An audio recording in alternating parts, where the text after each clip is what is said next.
Okay, sounds good. So welcome everyone again. We're very excited to have Josh Blumenstock here with us to talk about applications of machine learning to the targeting of humanitarian aid. Josh Blumenstock is a Chancellor's Associate Professor at the UC Berkeley School of Information and the Goldman School of Public Policy. He's also the co-director of the Global Policy Lab and the Center for Effective Global Action. He does research at the intersection of a variety of fields from machine learning, empirical economics, especially focusing on novel data and technology to better address the needs of the poor and vulnerable people around the world. Today, we're very excited to have Josh talk about machine learning and targeting of humanitarian aid with a particular focus on the Global South. So thank you so much, Josh, and please take it away. Great, thank you. Thanks for inviting me here, and thanks to those of you that are joining. So I'm going to keep this pretty informal. Happy to be interrupted at any time. Past experience teaching tells me that your best bet is to actually unmute yourself and speak rather than to put it in the chat, because I am not very good at monitoring chat. But if left to my own devices, my plan for the next 45 minutes or so is to talk about a couple different projects. So there's two papers that have come out recently. And then a few ongoing projects in lesser detail, all revolving around the same topic of if and how machine learning can be used to improve the targeting of aid and social protections. So this is going to be joint work. I should have put their names on the slide, but with a bunch of people, most prominently Emily Aiken, who's a PhD student here at Berkeley, a couple of faculty at Northwestern, Dean Carlin and Chris Udry, Suzanne Ballou, who was a PhD student, now faculty at Crest INSEE, and then a former student, Guanghua Qi, who is now at Meta, Facebook. Okay, let me jump in, just sort of setting context a little bit. A lot of the projects that I'm going to talk about are based in low and middle income countries. I'm going to do a bit of a deep dive into some work that we did in Togo. And again, just for context for what the situation was like on the ground when we were getting involved in this project, we ran a large phone survey. So this is just after the pandemic in June 2020, just after the pandemic had arrived in Togo. And this was a phone survey, about 15,000, meant to be a representative sample of mobile phone subscribers. And we asked a lot of questions, but one of the questions, you can see the text on this slide, it's about the number of days that they're reducing the number of meals that they're eating. And a couple of things that to pull out of this. First, that over here, in the extreme, you see that 1 in 5 respondents is skipping roughly 1 meal a day. And then over on the left, you can see that less than half of the respondents are eating all of the meals that they would like to eat on a day. So this is sort of a hallmark of food insecurity and of the situation just being pretty bad on the ground. And you know, Togo is one of the world's poorest nations, but you see similar, you know, if you look at the reviews and other articles, similar situations in a lot of low-income countries, especially after the pandemic, when there were large populations that either had to stop working or supply chains were disrupted. And so when you don't have a lot of accumulated savings, when you don't have a strong social safety net, then short reductions in income pretty quickly translate into reductions in consumption and food insecurity. Now, on the flip side, what we saw was a pretty impressive mobilization of resources to support people that were in these contexts, not just low-income countries, also high-income nations.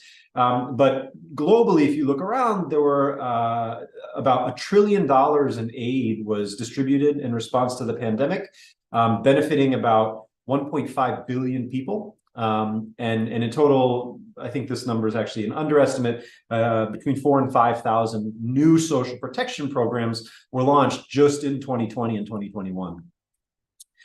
And so what I'm going to talk about is this question of targeting.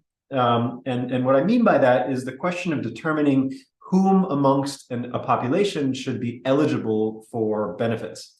And now targeting is a question that affects a ton of programs, but again, I'm going to focus on these humanitarian programs that were designed in response to COVID. And then towards the end, I'll talk about broader social protections. And this is a challenge everywhere, right? Determining eligibility. In the United States, it was controversial how the CARES Act was targeted. Many of you who live here will remember.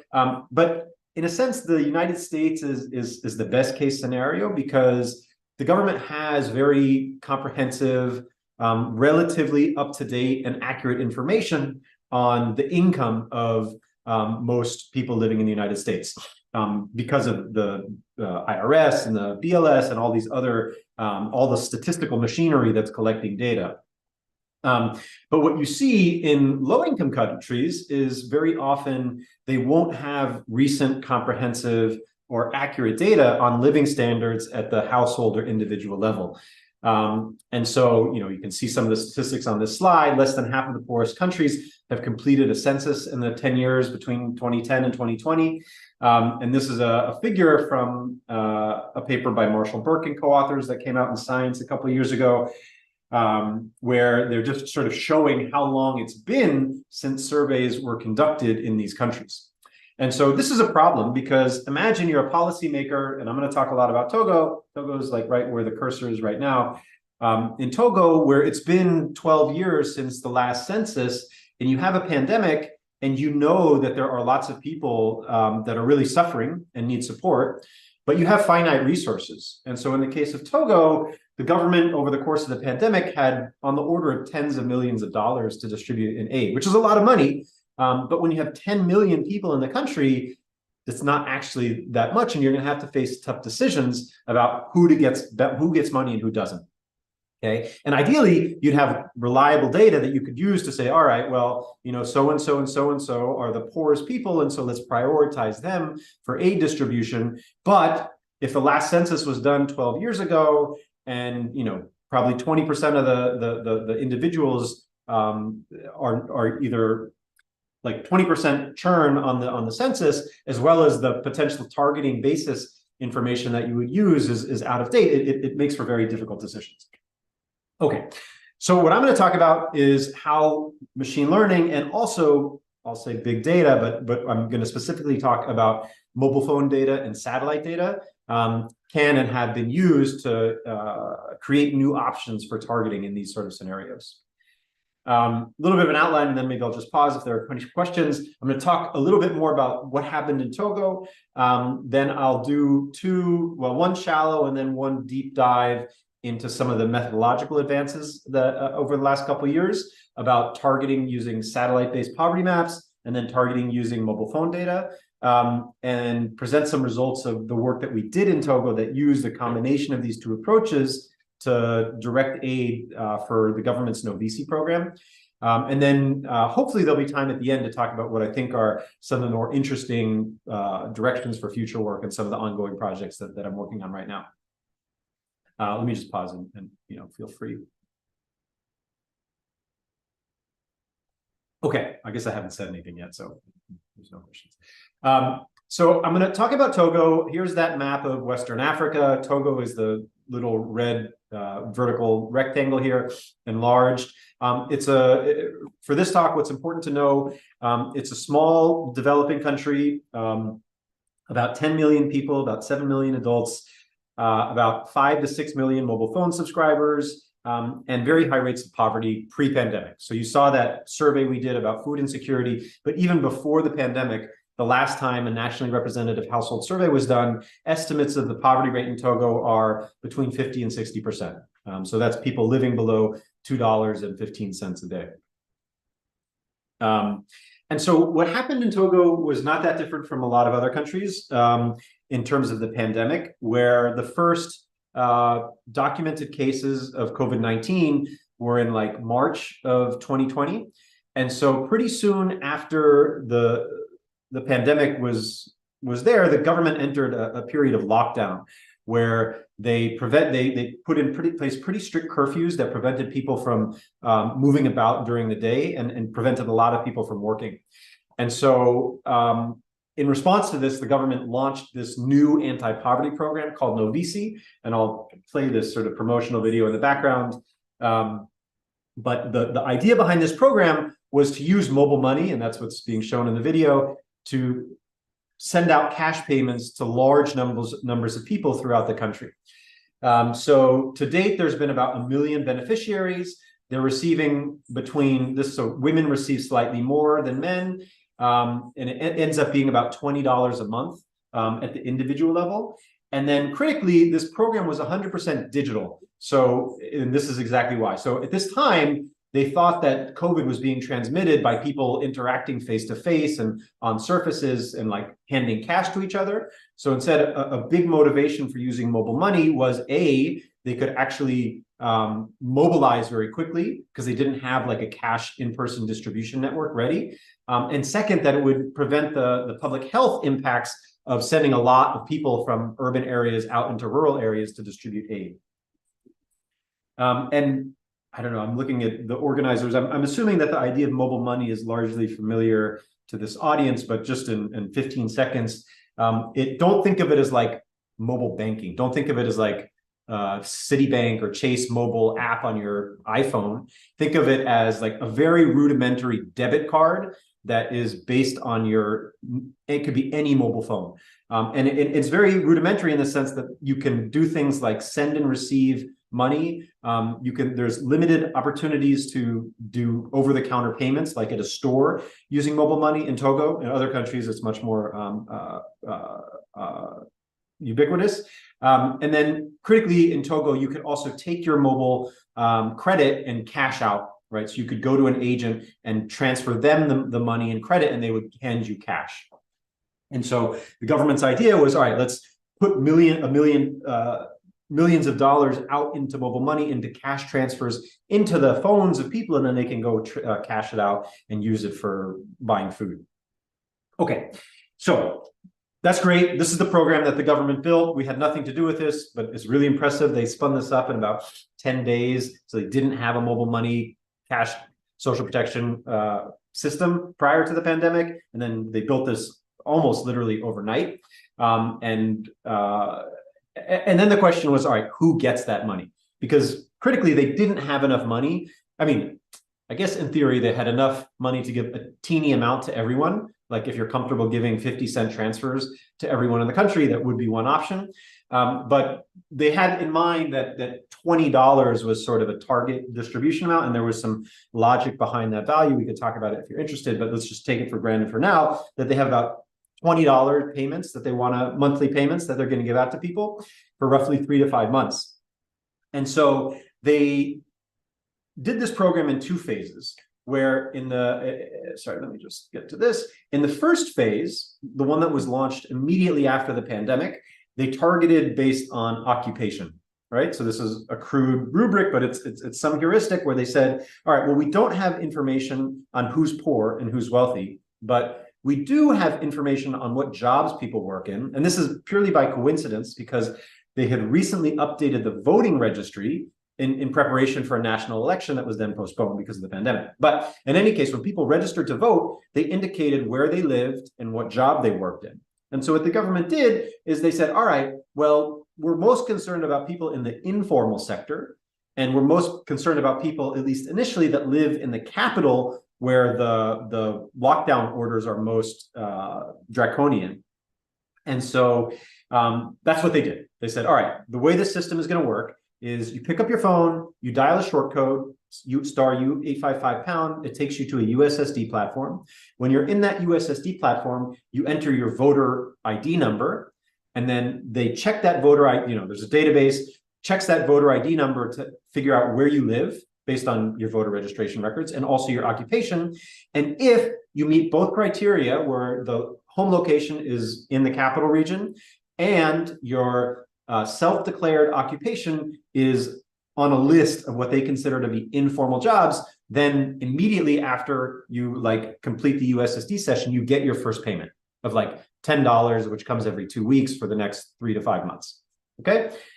So this, again, pretty much still background, but just so you understand the context that we entered into when they approached us in about June of 2020, actually April of 2020, to figure out if there was anything they could do better. Because, you guys, we could critique this approach of targeting based on occupation. Well, Why these occupations? Why not those? Are they all really informal? Is informality the thing that they should be targeting? But the problem was they couldn't do anything better, right? They were really in a bind.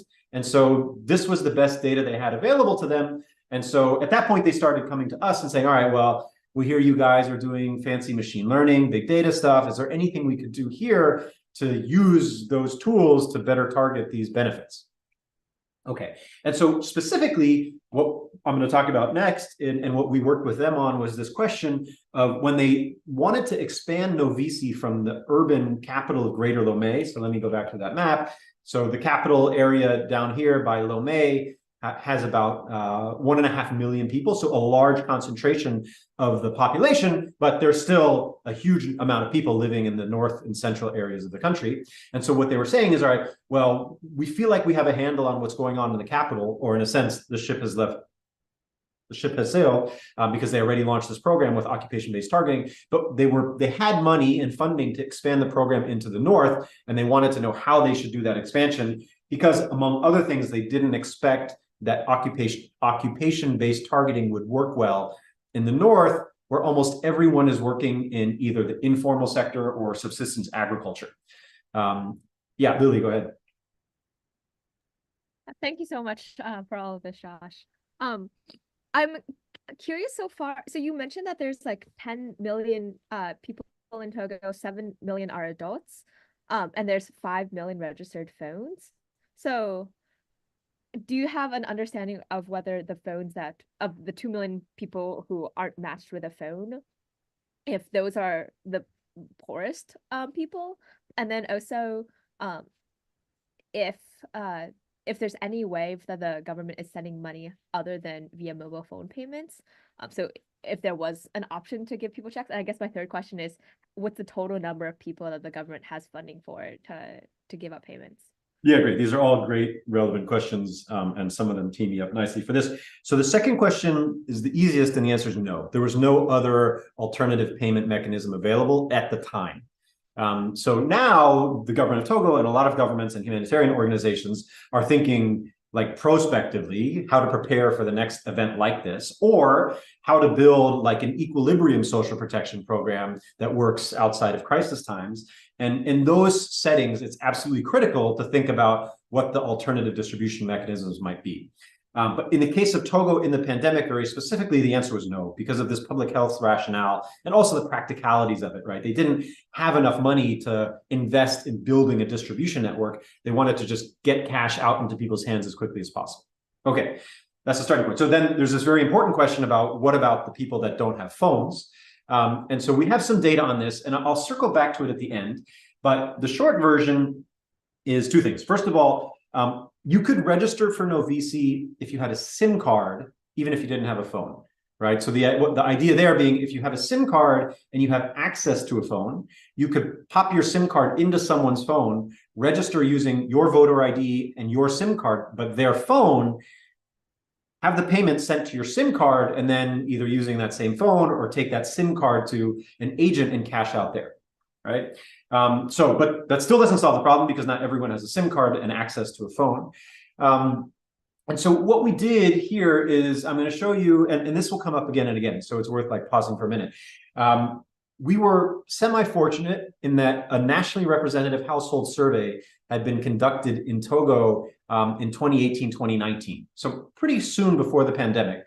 And so when I say nationally representative household survey, what that means is a survey of about 6,000 households that are designed to be able to make nationally representative inferences, right? So to be clear, the government couldn't use this survey to actually make targeting decisions because only 6,000 people, it was a sample survey, only 6,000 households were surveyed.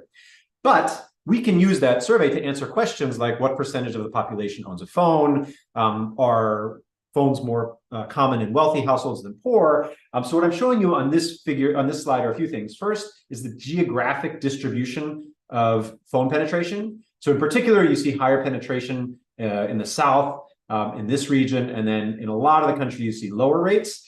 And so at the bottom end, the phone penetration rate is like 50% at the household level, and at the top end, it's close to 100%.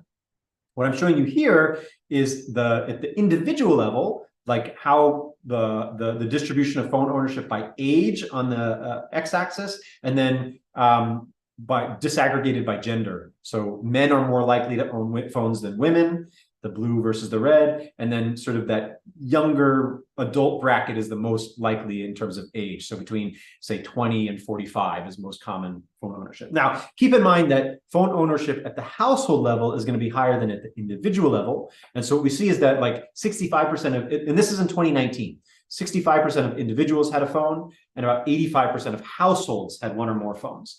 And I don't have it on this slide, but yes, your intuition is absolutely right, that wealthier households are more likely to own phones. And another sort of point to keep in mind, eventually we got access to all of the data from the two mobile phone companies in Togo. And so we can look at that data, among other things, to look at how phone penetration might have changed between when this survey was done and when the pandemic occurred and when Novisi was being distributed. And so, you know, by the time the second phase of the program was being rolled out, phone penetration had increased by, 40% or something like that. So these numbers are probably underestimates, but it's still a major source for concern, right? How do you reach the poorest households if it's the poorest households that don't have access to a phone? And that will be like a major focus of like the third section of the slides that I have, if we have time to get there. That's so much context. Thank you so much, Josh. Great. Okay. In the interest of time, I'm going to actually go over this like super quickly. Also, I think like this audience is probably somewhat familiar with this approach. But the point here is going to be, and maybe actually we could just talk through it with this pretty picture in front of us instead of showing you a lot of words. One of the questions that the government was really interested in when you look at this map, not this, but well, this is just a map of Togo, is thinking about how they should expand the program geographically. And pretty early on, they made a decision. This is, a somewhat political decision, but there's a good policy rationale behind it, that they wanted to expand sort of sequentially in geographic areas. Like they didn't want to go just like to the entire rest of the country all at once. And this is partly because they initially only had a commitment of about $10 million from funders. And so that would only allow for targeting of about 150,000 people. Okay, so when they were moving from the capital into rural areas, they had about enough money to fund another 150,000 beneficiaries. And they didn't want them to be totally spread out throughout the country. They wanted them to sort of be like more or less concentrated so that there'd be word of mouth, and people would understand how the program worked and so forth. Whether or not we agree with that decision, I'm going to set that aside, but that was a decision they made. And so one of the first things they asked us, and this was like our first set of conversations with them, is like, which region should we go to first? And so what I'm showing you here is a map of the prefectures of Togo. And on a slide, I have a map of all the cantons of Togo. So the canton is the smallest administrative unit, like a county, and the prefecture is something like a state. And so, it may seem strange, but they didn't actually have something like a poverty map at the canton or prefecture level. And this slide is meant to illustrate why. So in the slide I'm showing you from that nationally representative survey that was done in 2019, all the green cantons are locations where at least one household was surveyed.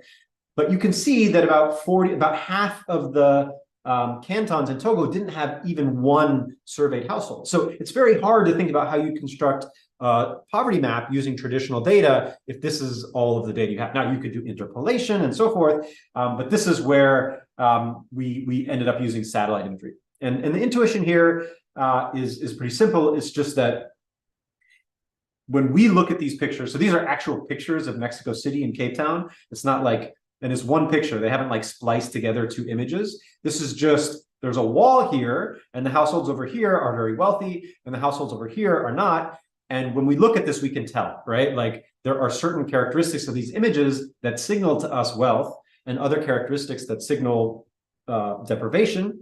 And so lo and behold, machine learning algorithms are pretty sophisticated at picking up those differences. And given the right training data, you can train a machine learning algorithm to predict at a very fine-grained resolution what regions are wealthy and what regions are poor. And I have some slides on how this is actually done. But let me see if I can actually show you the result. Are you guys seeing my browser?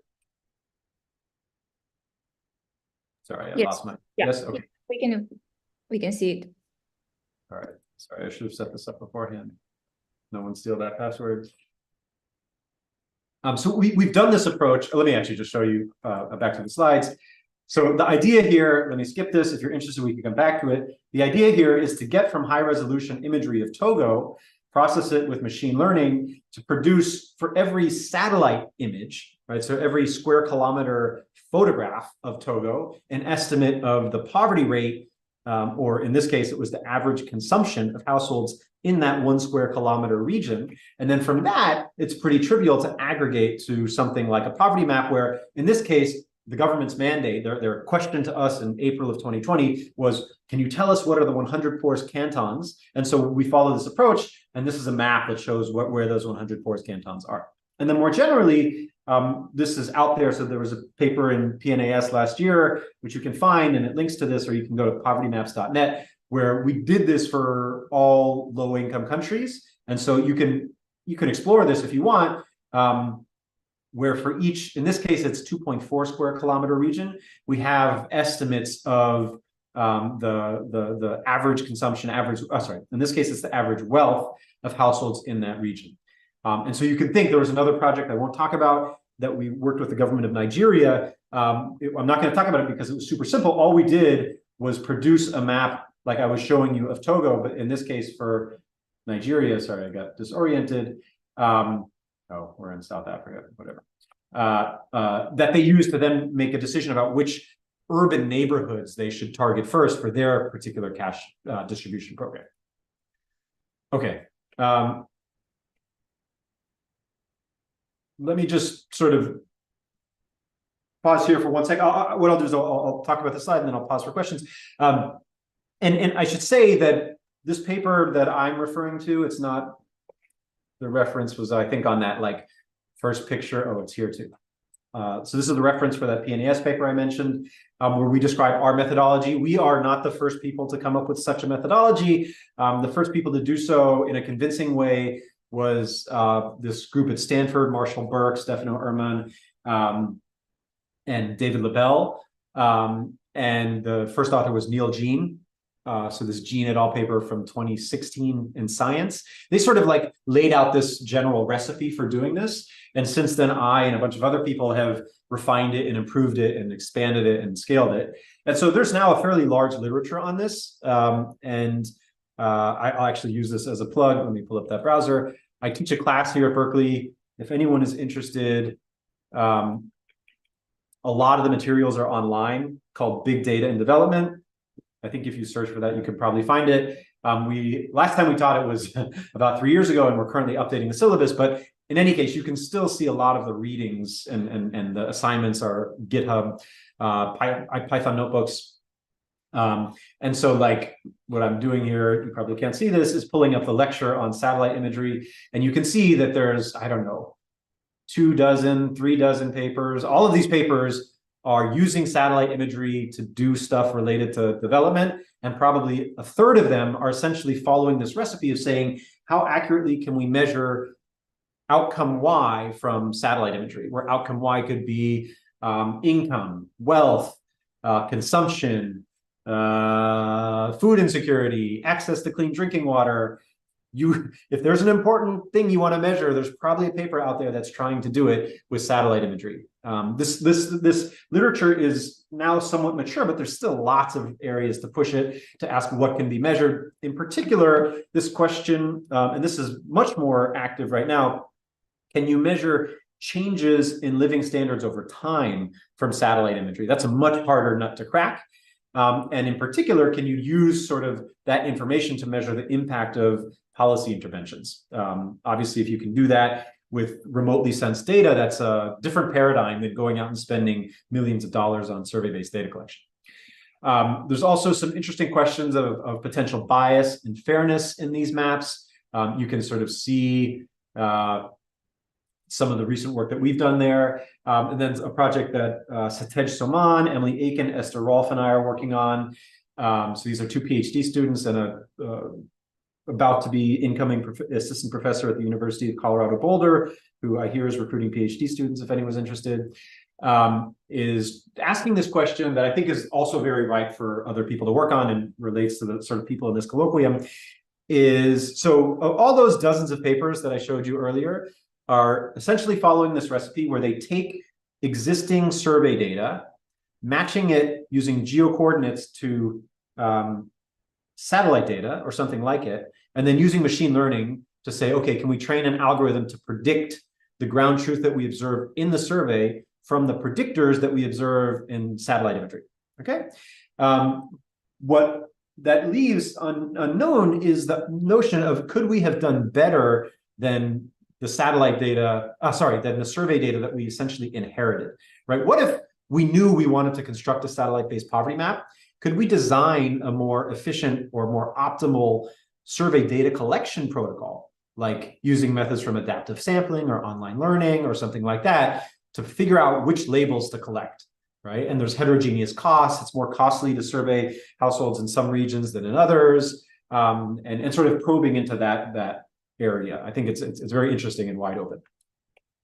Okay, let me pause for a minute. I realize I sort of skipped all the details of how this actually works. If you're interested, we can talk about it more, but I do want to make sure to spend some time on the rest of the talk. So if you're asking a long question, I might punt it towards the end.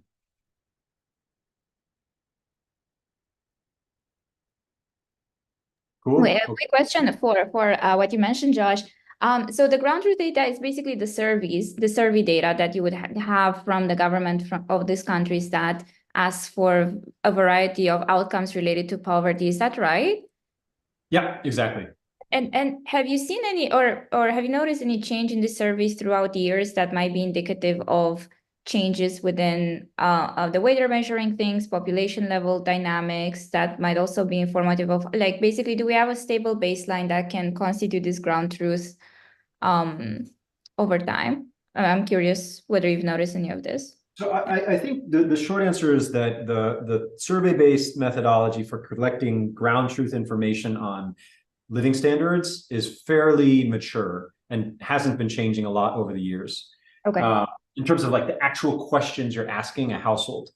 And likewise, the survey sampling methodology that is used in low-income countries has remained relatively unchanged since like the late 90s, when the first wave of these nationally representative household surveys was launched. So there were two major funders, first the World Bank and second USAID, that collected and funded the collection of these LSMS data sets and demographic and health survey data sets, which are slightly different in important ways, but for the purposes of this talk, maybe not so important, the differences. And so those are pretty well established. But I think what's very interesting is they were established before all of these advances we've seen at this intersection between like machine learning and econometrics on things like adaptive sampling and online learning, active learning, policy learning. And so that's why I'm saying I think it's time that, you know, this sort of community thinks a little bit more systematically about if and how those recent technical advances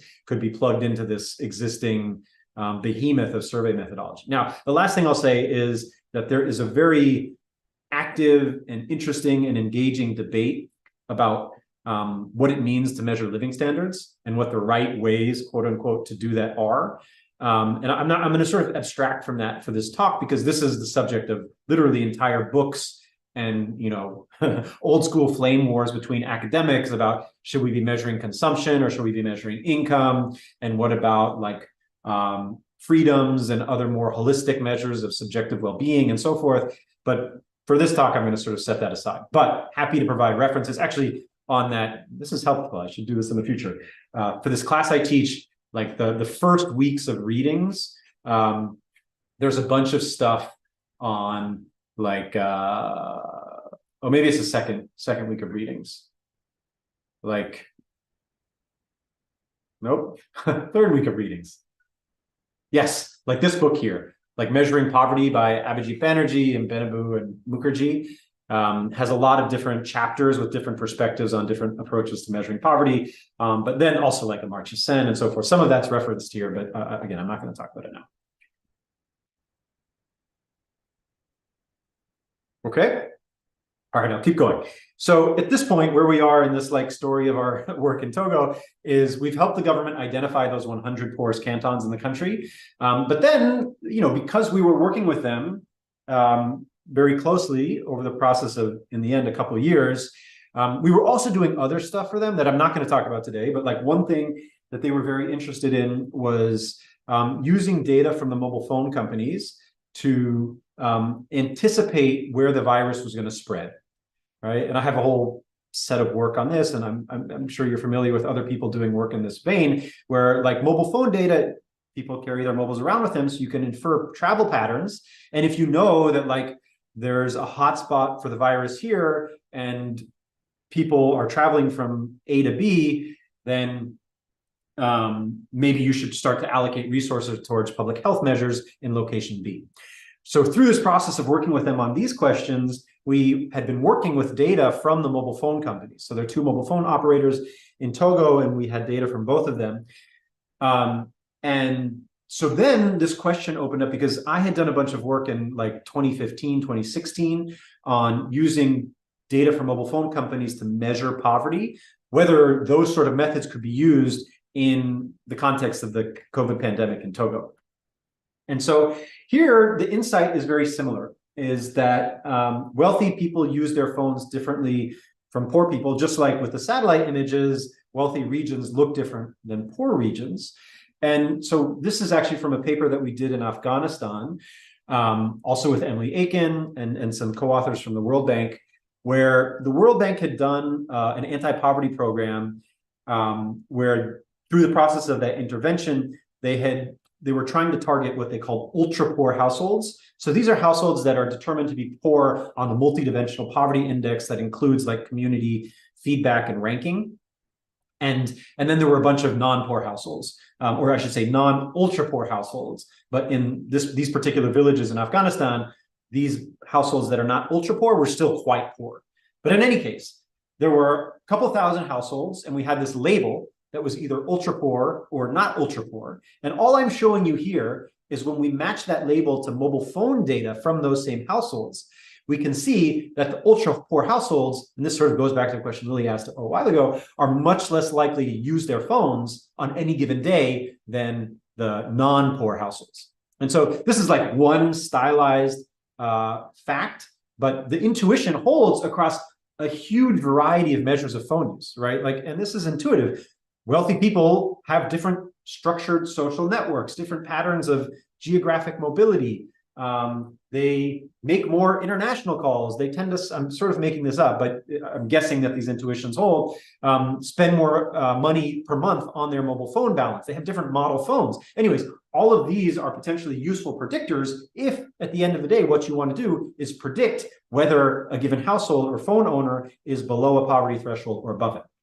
All right, so then we can turn this into a classification problem where, again, this is apologies, the slide from the work we did in Afghanistan. The idea being we have some ground truth survey data where for each survey respondent, we first get informed consent, and we can talk more about informed consent and how it works in a context of a humanitarian crisis later.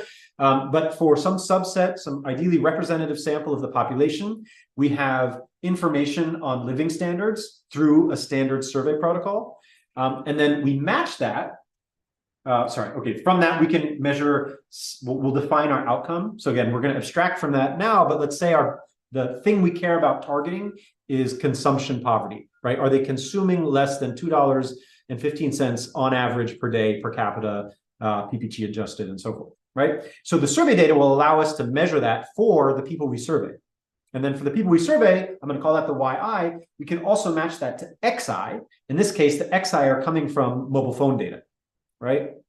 And so from some process, the feature engineering will get from the raw transaction log data to a structured vector of predictors. And the XI could be things like I was talking about before, like how much money per month did this phone use last month? How many international calls did this phone make last month? What is the eigenvector centrality of this phone in the network implied by text messages sent in the evenings on weekends by this phone? Right? It can get very obscure and sort of fanciful what the features might look like, but I'm going to black box it right now and say we have some process to generate predictors, the features, for each of the individuals that was surveyed. And from there, we can just use a machine learning model to say, okay, how accurately can we predict living standards from phone use? Is that clear? Okay, great. Let me skip this slide in the interest of time. What we see in Togo is, so now I'm going to switch back to Togo. So we take that 2018-2019 nationally representative household survey that I've talked about a few times now, and we match it to phone data from the households in the survey from 2018 and 2019. And what this figure is showing is the scatter plot of the true consumption as measured in that survey and the predicted consumption based on this machine learning model that is making predictions based on how the person has used their phone. Okay, and so the correlation between the two for consumption is about 0.46. It's much higher for predicting wealth, so a proxy means test or an asset index. Asset index is just a PCA on all of the asset information of the household. And what else can I say about this? Whether this is good or bad, I'll set aside for now, but we can all agree that there is clearly a statistically significant correlation between the predicted values and the actual values. And then I'll just highlight this other row in this table, which is one question that comes up a lot with policymakers is the concern that this machine learning approach is very opaque, not transparent, hard to understand, hard to communicate to beneficiaries. What if they did something very simple and instead of using this machine learning process just said, we're going to target people whose monthly expenditures on their phone is below some threshold. So that's what we're doing here. And what you can see is that there is a decent correlation, right, 0.13 between that particular targeting criteria and true consumption. Or actually what this is saying is, what is the correlation between expenditures on your mobile phone and your true consumption for all goods in a given month? And it's a pretty strong correlation, but it's much less than the correlation between the machine learning prediction and consumption. Is that clear? Okay. So the point being, there's actually a pretty significant penalty you pay if you're going to set aside machine learning in order to have a model that's like much more interpretable in this case. Okay, so the last like method slide, and then I have a couple results slide, and then we'll get to more open discussion, is showing you, so this stuff has been around for a little while. Like I have a figure that looks a lot like this from my 2016 paper where we did this in Rwanda. But what's different now is the notion that this figure is actually going to be used to potentially determine policy.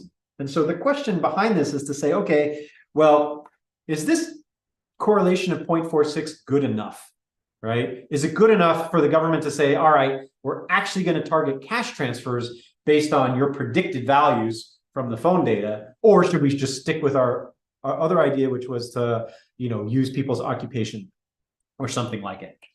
And so what we're doing here, and again, I think for like a sophisticated technical audience, this will be pretty obvious, but is to basically just convert this into measures of sort of type 1 and type 2 errors. But the intuition is important, which is that if this is the true consumption, so I'm now denominating in the local currency, but it's basically the same plot from the last slide. This is the true consumption, and this is the predicted consumption.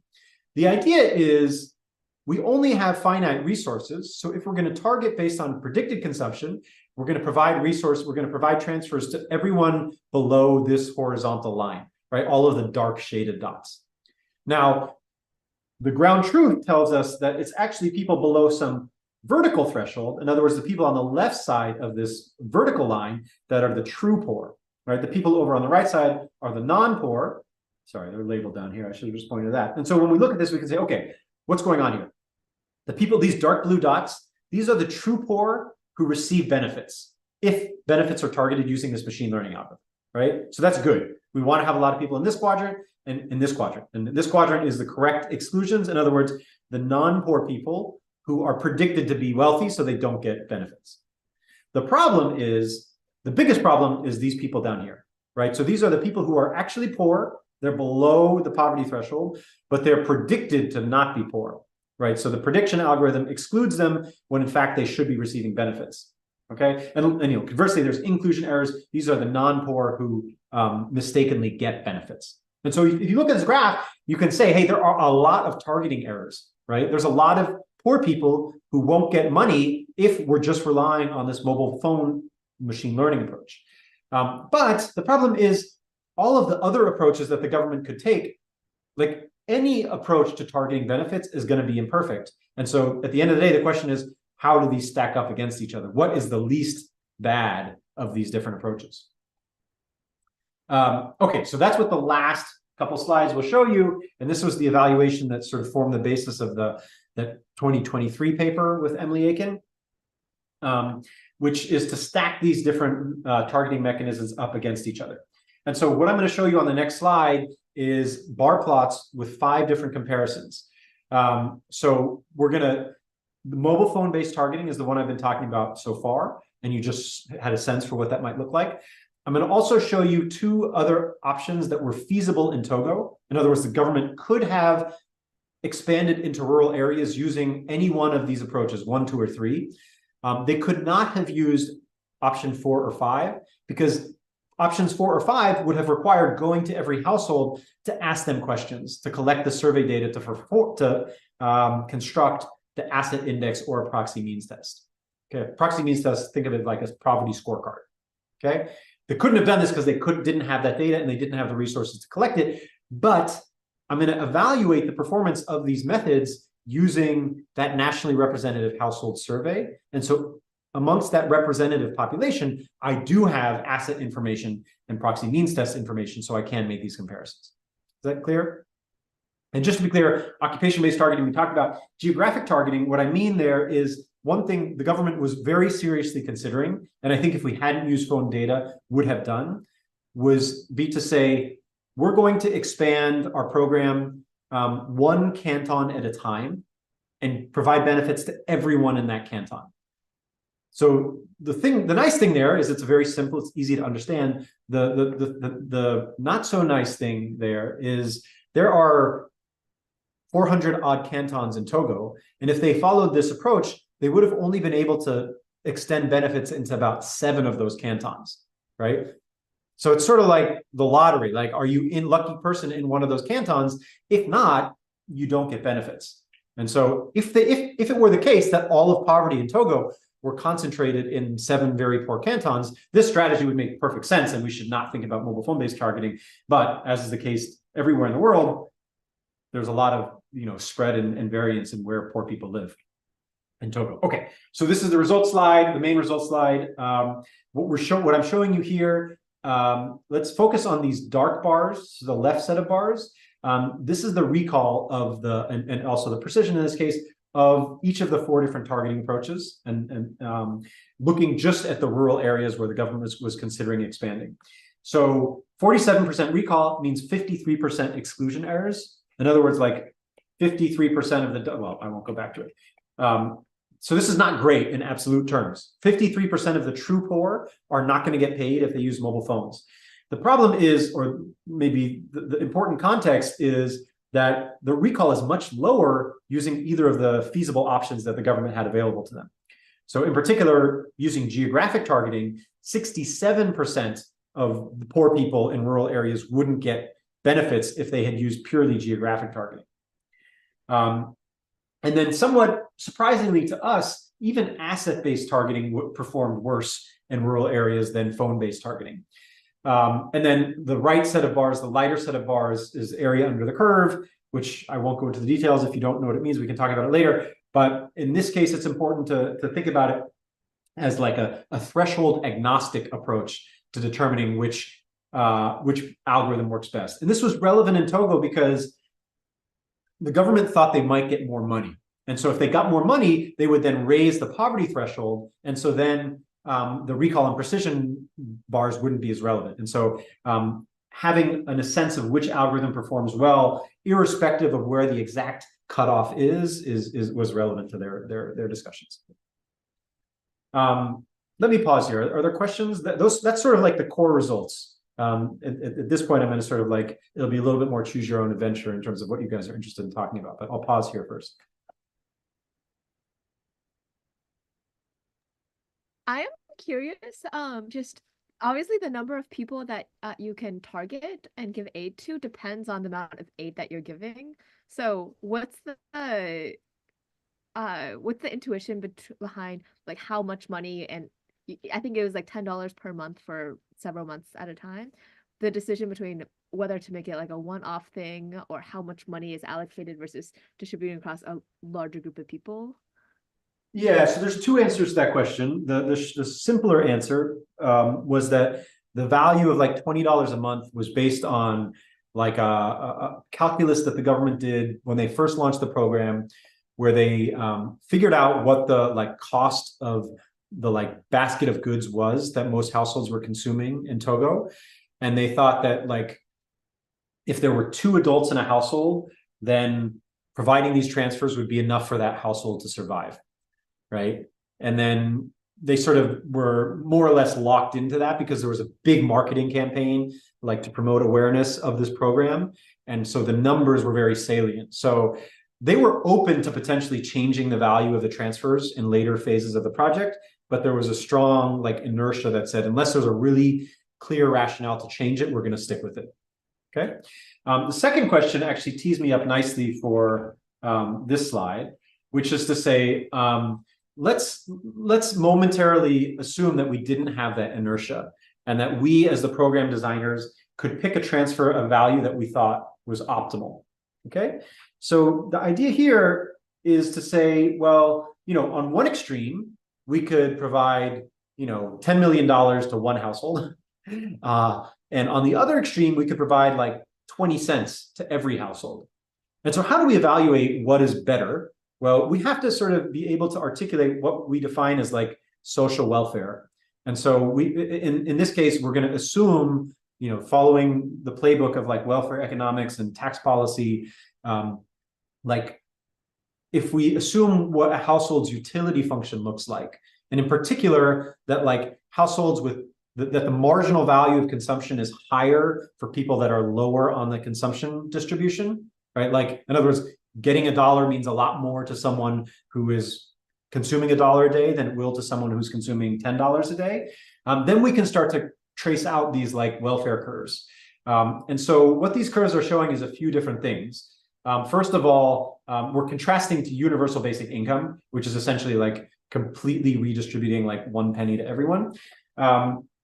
That they're sort of they generally have this concave shape where so as you go towards like universal basic income, where every household is getting 20 cents, right? Like at first there's high returns to increase it to like distributing to more people, but then at a certain point there's diminishing returns. And so for each of these 4 curves, we show what the maximum is, and we're indicating what the corresponding transfer value is. And what this tells us is that they weren't terribly far off, right? If they were giving out $8 to $10 every transfer, they sort of were pretty lucky that they got close to what these maximum were. What this is also showing, and I guess I don't have the legend here, each of these 4 different lines corresponds to one of the 4 different targeting policies. And in particular, the green is using mobile phone data, the red is using geographic targeting, the orange is using occupation-based targeting. You shouldn't trust me on this because I ran out of things and I can't remember what the dash line is, but in the paper, there's a proper legend that tells you what each of the lines corresponds to. This slide is important, but I'm not going to talk about it. This slide is important, and I am going to talk about it. We're not seeing your slide updates, Josh. Oh, how long We're have you stuck not on the been seeing result slides? summary with the bar chart.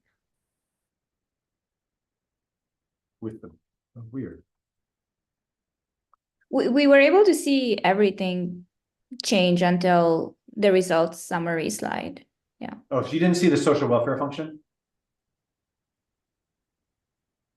I don't think we saw that one. Okay. What do you see right now? You don't see a results summary slide? Oh, I see. Result Zoom. summary. Yeah. Slide 29.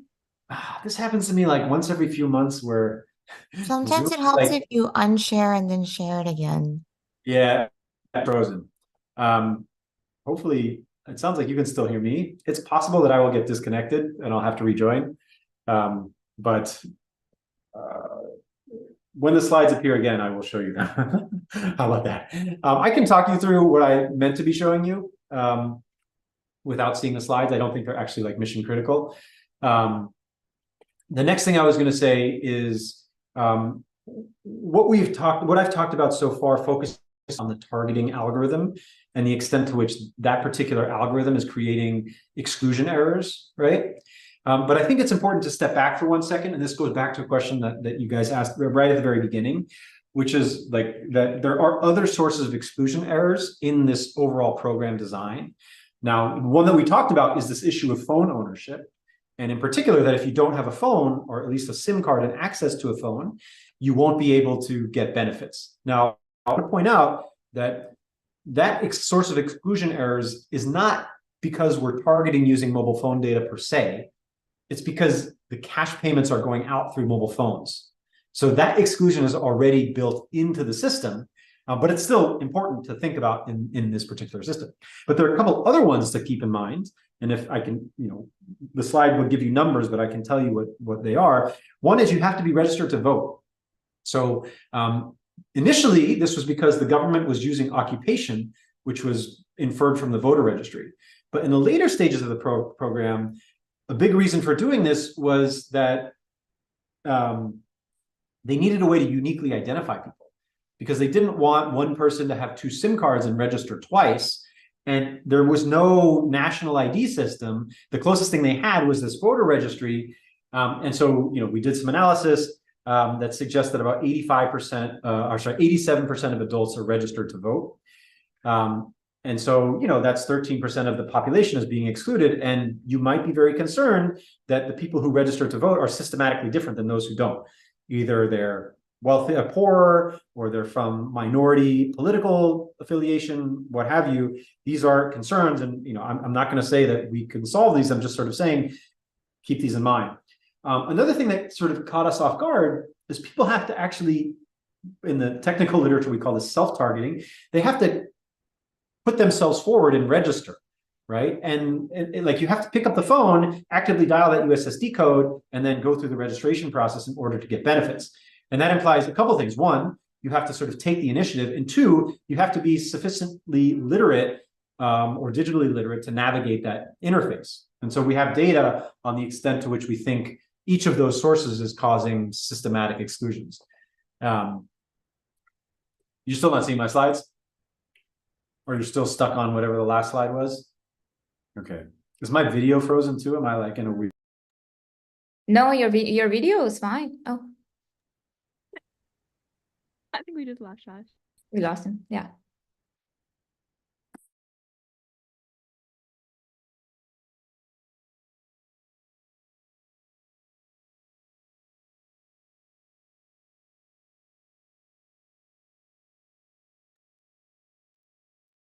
I hope he can rejoin soon. I'll check on email. Oh, he's back.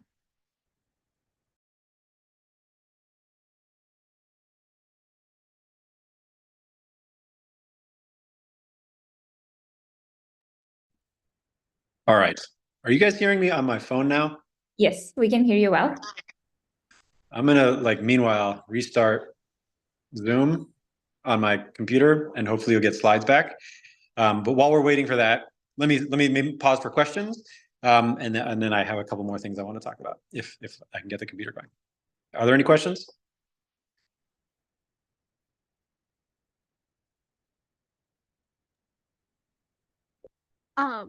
I encourage anyone else to chime in, but I'm happy to. I guess I have a lot of things that I want to know more about, Josh. I'm very curious what you see as more of the core like technical challenges, whether it's on the whether it's on the machine learning side or on the kind of optimization or decision making problems that you're working on that you see as really like the core open methodological challenges where it was like, if somebody could have solved this, it would make your life a lot easier.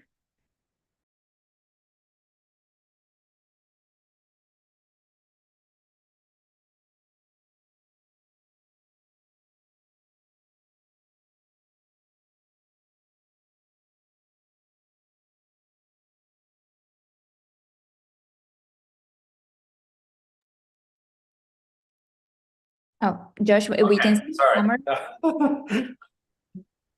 I'm back on my computer. You see the slides? Yes, Yeah, we we can can see see your the summary slide. Slide All right. 34.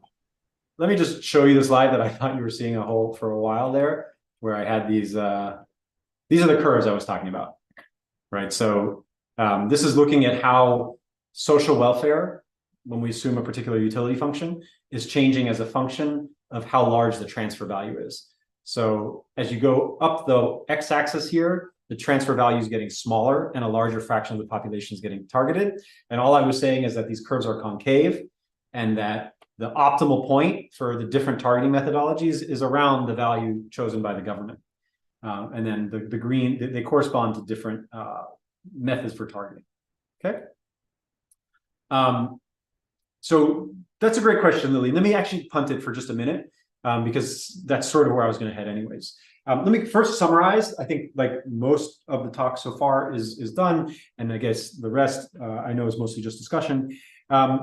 The key point is that at least in the Togo case, machine learning and mobile phone data improve the targeting of humanitarian aid. By no means are we saying that this is like a panacea and should be used for targeting in general. It worked really well in Togo for a few reasons, because the other data that they might have used was really out of date. And because there was this humanitarian crisis where they needed to move quickly. But so, this is not quite the technical directions, but I think some of the key programmatic directions to think about for people doing this sort of work moving forward is what else can be targeted with phone data and what might it be more or less reliable for. So I have some projects now. And intuitively, the idea here is that you guys maybe have seen papers that show that when things happen to people, their phone use changes, right? When there's an earthquake, phone use changes. When there's a violent event, phone use changes, and so forth. And so no one's done this yet. But if we can accurately infer when people's living standards are changing using phone data, that opens up all sorts of really important questions and applications, right? In particular, can we do program evaluation using phone data? Can we do crisis response, rapid response using phone data? Can we do anticipatory action using phone data? The idea that you might provide transfers to people before something really bad happens. These are all prediction problems, right? So and I think this is an area where more sophisticated technical methodologies might actually prove to be very useful. I have another project. It's called Training Algorithms to Resist Manipulation. So in computer science, there's this literature on strategic classification, where the idea is that as, for instance, people know that their phone data is being monitored in order to determine eligibility for cash transfers, that creates strategic incentives for them to change how they use their phone.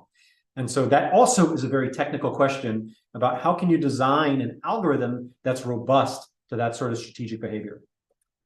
We've talked about these questions about dealing with people without phones or where they're generating less data. That's not really a technical question. That's more a programmatic question, but very important. Data privacy and data protection. This is both a technical and a non-technical question. So there's a lot of ways to think about scaffolding data privacy protections around this in terms of access, sunset privileges, and so forth, sunset requirements. And I think I have a slide on this. It's also a very interesting question for the CS community.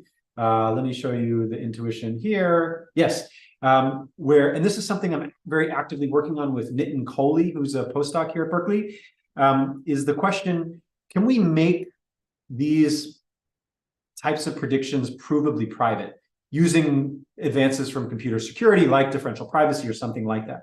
And the key thing that we're seeing so far is very intuitive, which is, yes, it's sort of trivial to make the predictions and the underlying data private, but it comes at a cost. And in particular, we can quantify that cost in terms of exclusion errors. So, right, like just think of, for instance, as privacy as a way of adding noise to the underlying data. So the more noise I add to the underlying data, the more private it is, and the less concerns there would be if someone got access to that data. But the more noise there is in the underlying data, the less accuracy there is in the predictions. And so that creates a set of trade-offs and these implied Pareto frontiers, which are the subject of this paper. I'm happy to send you a draft of the paper if you're interested. It's not publicly posted, but where the goal there is to make it legible to policymakers to say, all right, would you rather have, the version of targeting that we used in Togo, where there are very real and legitimate privacy concerns if, say, a malicious actor got a hold of the raw data, but it's minimizing exclusion errors? Or would you be willing to have 10,000 more exclusion errors in order to provide this particular privacy guarantee? And in the paper, we translate between this particular privacy guarantee and what that means in terms of like particular threat models, like attribute inference attacks or de-anonymization attacks and things like that. Two other things I'll mention, and I'll totally open it up. I think an important thing to keep in mind here is that this approach to targeting, all the bells and whistles aside, is very like representative of one doctrine of paradigm, which is a very top-down, centralized, sort of government-led decision-making process. There is a countervailing paradigm in development, which is much more bottom-up, community-driven targeting, where essentially you delegate a certain amount of money and authority to the community to determine who should get those benefits. And so, look, there's a whole literature comparing and contrasting the pros and cons of these different approaches. But one thing we're working on now is seeing, so in Bangladesh, we're doing a study where we're running community-based targeting exercises and collecting phone data to sort of see the differences between who's targeted using these different approaches. And in particular, if there might be a way to like integrate multiple data sources into one particular, one more holistic targeting paradigm. Last thing I'll say, because Lily brought it up, although I know she left, that we're also actively working on is thinking about ways to make, so again, to the technical questions of distribution shift and model shift, of how to make these models and predictions more robust to the natural changes that occur over time. And so the idea being that in particular survey-based data, like the estimates of poverty that you get from surveys, because surveys only get updated every 5 to 10 years, if you're using it 5 years after the survey was conducted, it's going to clearly degrade. But that arises two questions. First of all, could you fit a model when the survey is collected that's more robust to the sort of covariate shift that's going to naturally occur over time? And if so, what are the benefits of that? And second, are there ways to interleave different prediction models and different data sources so that, for instance, in the first year after the survey was conducted, you lean very heavily on the survey data, but by year 3 or 4, you start to lean more heavily on phone data, which can be recalibrated much more effectively. And then this introduces like a whole set of complexities about like cost optimization, because imagine you have a fixed budget constraints, some of it gets spent on phone data, and then, so what is the optimal way to come, and then the rest of it gets spent on cash transfers, right? So data doesn't come for free. So, you know, one thing would be to just say, ignore all the data, don't spend any money on data, and just like randomly send money out around the country. Or you could spend part of your budget on collecting data. And then if you know how much that expenditure is going to help you better accurately target your transfers, you can sort of see how this becomes a very interesting and nuanced technical optimization problem.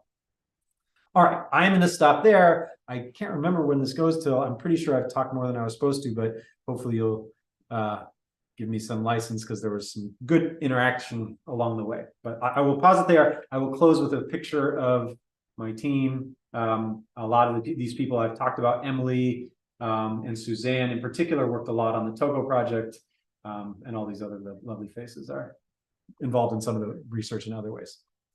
Thanks, and yeah, any questions, happy to take them. Thank you so much, Josh. This was really fascinating to see and really exciting future directions. Let's have a few minutes for questions to open up for people to add comments, suggestions, thoughts on this. If anyone has a question, go ahead. Alex? Good to see you again. I just saw Alex a couple of days ago. Hey there, how's it going? Good to see you. Yep. I'm curious if you could talk a little bit about the actual process of integrating with Togo and how you shared, you know, the outputs of your model, like what that looked like, and whether going forward that would be something that would be easy for them to maintain technically, or whether your team would still need to be involved. I'm just kind of curious about the long-term trajectory of these kinds of projects. Yeah, there's a lot of really interesting and questions there that I'll try and answer briefly, so they'll only be partial answers. So how did we get involved? I should say, and I probably should have said up front, it was like a very different engagement than, I mean, I think it's a lot more like the engagements that you do, Alex, than the engagements I usually do, in the sense that we started working with them really as like technical support, right? They had a bunch of questions. There was this humanitarian crisis, and we were just trying to answer their questions. And like, full credit to like all of those people whose picture I showed you again, that like, look, for me, it was like, in a sense, easy because I was a tenured professor. It was fine to set aside research projects for a while, but like most of the people in that picture are like PhD students or postdocs, and they have very strong incentives and ticking time bombs to like get papers out. But you know, they were very happy to set that aside. And I think, you know, during the pandemic, a lot of people did this. But for me, it was a really eye-opening experience because first of all, it like led to much more interesting questions. And eventually it led to like great papers. And I think that's sort of like, you can't count on that. And so I wouldn't say like enter into any project and assume that you'll get a paper out of it. But like in this particular case, through like this very, you know, we were having weekly Zoom calls with this minister and her staff, like building that really deep relationship has really paid dividends, both in sort of like the policy work, also in the papers, but also just in the sort of like personal value that a lot of the team got out of it. Now, the second part of your question, and so I should say, like moving forward, a lot of my work is trying to pivot a little bit more towards that model of engagement. Sometimes it works, sometimes it doesn't. It's a lot harder. And it's a lot riskier, especially for junior students and faculty. The second part is like, is there a way to make this like something that where we no longer have to be involved in? And the shorter answer is it's really hard, right? There is a bit of a shortage of data science capacity in a lot of these country governments and a lot of the organizations that are doing this. I'm a co-director of this organization at Berkeley called CIGA, Center for Effective Global Action, that is like working on running capacity building workshops to try and like upskill people in some of these things. And on the other end, and sorry, the way I will find this is by going to Emily's website, because I know she has a link and I can't remember the URL.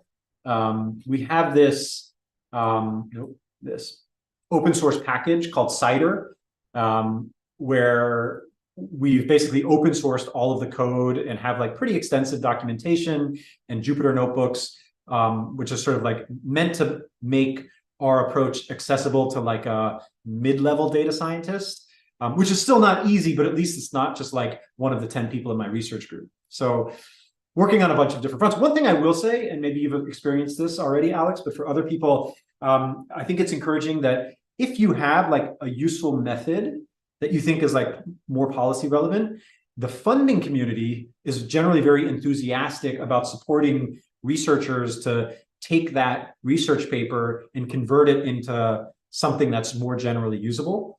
You know, the incentive aren't there for academics to do it typically, because it doesn't like the paper you publish about your R code doesn't do as well as the paper about the like innovation and method, but like at least there is this like financial incentive in addition to like the intrinsic motivation to just have impact for your work.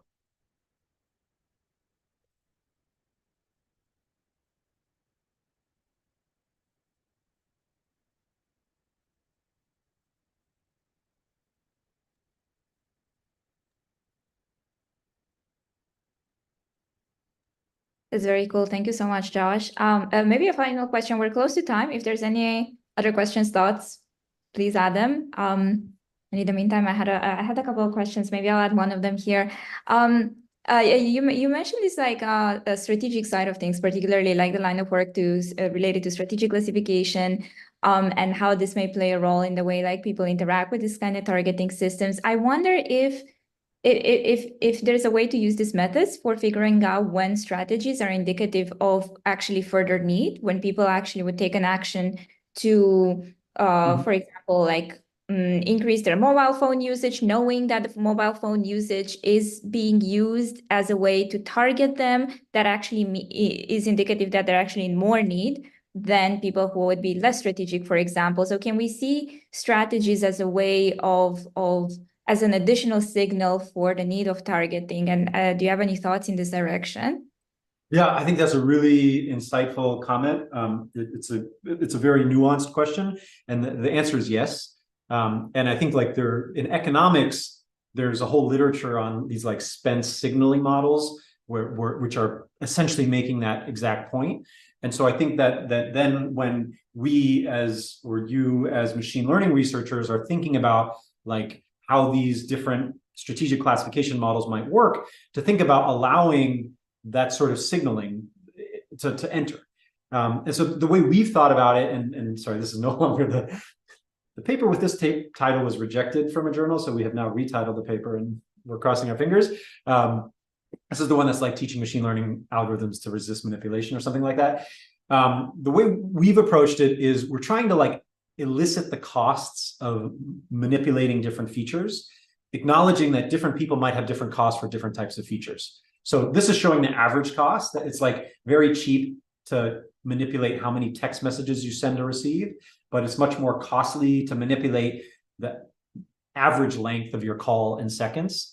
And so we measure this through a randomized experiment, like a field experiment, where we like provided incentives for people to change how they use their phones. And so then in that project, we like then see the extent empirically to which like these manipulation robust algorithms are better at classifying people. But I think the short answer is absolutely yes, you want to allow for signaling, but also I don't think you want to assume ex ante the nature that signaling will take, because people are very like dynamic and responsive, and you know, also they don't have complete information.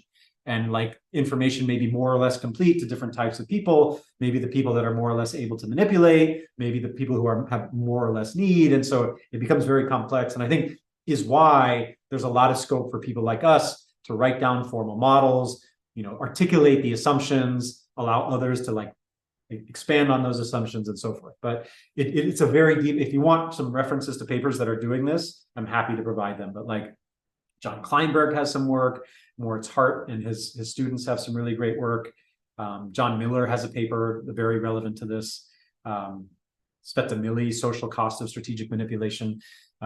Yeah, some good stuff out there. Great, thank you so much.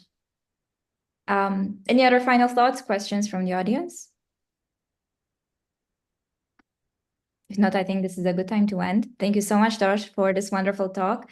And thank you everyone for the comments and questions on this. It's been really wonderful to see you all coming together, the last colloquium for 2023, and we'll see you all soon. We'll send a new set of speakers for next year, and thank you again. I hope you have good holidays. Great, thank you all. Happy holidays.